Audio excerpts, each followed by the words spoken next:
Have you or your partner been keeping secrets from the other one? Well, then this part of the video is for you.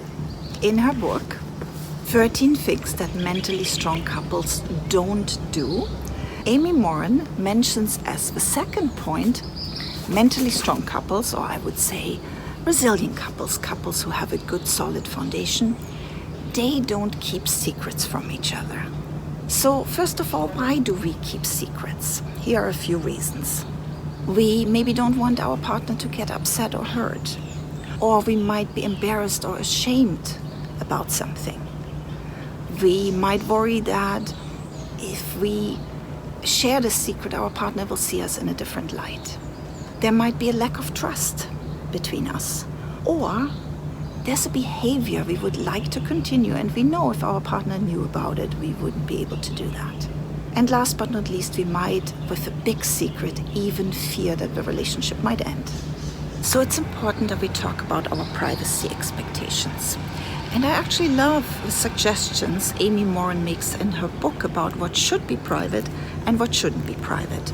So on her list of what should be private, she puts your personal emails, your social media accounts and passwords, what you spend small amounts of personal money on, conversations with friends and family that don't involve your partner, and things other people ask us to keep private that again don't involve our partner.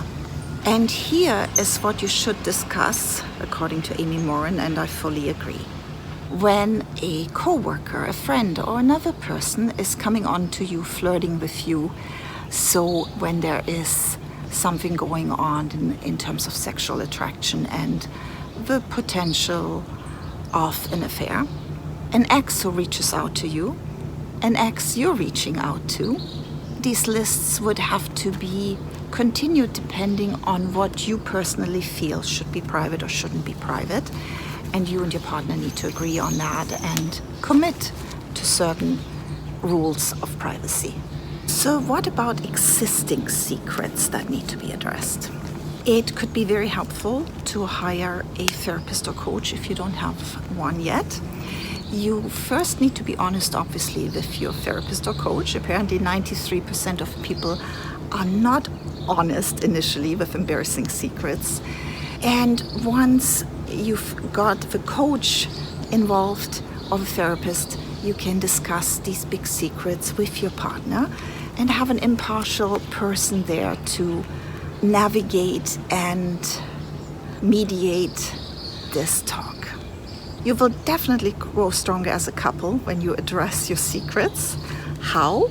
Well, first of all, it is much easier to tell the truth than to lie. We use a lot of energy keeping secrets hidden. It takes time and energy to cover our tracks, and we might be living in fear to be found out. Secrets actually take an emotional toll on us and on the relationship, of course. And one lie, unfortunately, leads to another, which also means it is actually much easier to tell the truth to begin with. Healthy relationships are, after all, built on trust. A common response, though, is that we either minimize the issue or we make excuses for it. That is very human. However, when we want to repair something, we've made a mistake and it's our turn to repair, one of the main steps is to take responsibility for our behavior. Now, what about secrets that your partner tells you? If your partner confides in you, do not share his or her secrets with others. Be very sure that you know what their comfort zone is in terms of what you can share.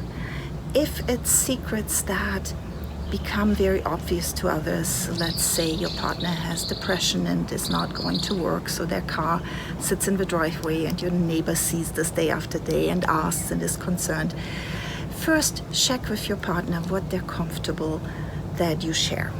Especially when there's addiction or mental health issues, rather join a support group that is confidential because you will need support, but that way you're not breaking your partner's privacy.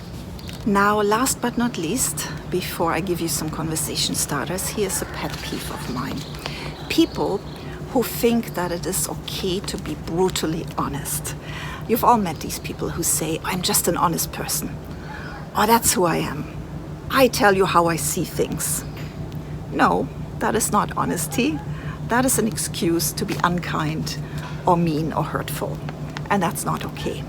So if you're not sure whether to say something or not, use these 3 questions. I think they go back to Socrates. Number 1, is it true? Can I be absolutely sure that what I'm saying is true? Number 2, is it kind? And number 3, is it actually useful or helpful? All right, here are some conversation starters for the topic secrets. Number 1, you would like to find out from your partner, if you haven't already, how secrets and privacy was handled in their family. Number 2, you could ask them for an example of a time when they told you something that was hard to tell you. Or ask them of an example when you told them something and they appreciated it, even though it was hard for you to do so. And last but not least, in this conversation, discuss your privacy rules. Agree on what should be private for your individual relationship. That's it for now. In the next video, we'll be talking about more things that mentally strong couples don't do. Until next time.